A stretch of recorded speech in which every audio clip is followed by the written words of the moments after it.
All right, the moment of truth on this Jeep. Is this thing gonna run or what?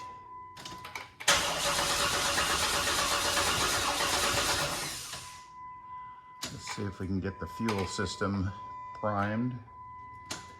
Hopefully the gas tank is not full of water.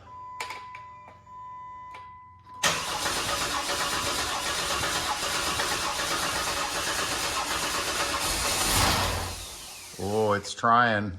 I got in here and wiggled, plugged in this crankshaft position sensor right there. It was plugged in, but I guess it wasn't plugged in all the way. I wiggled the wires and pushed them in real hard, and it fired right up.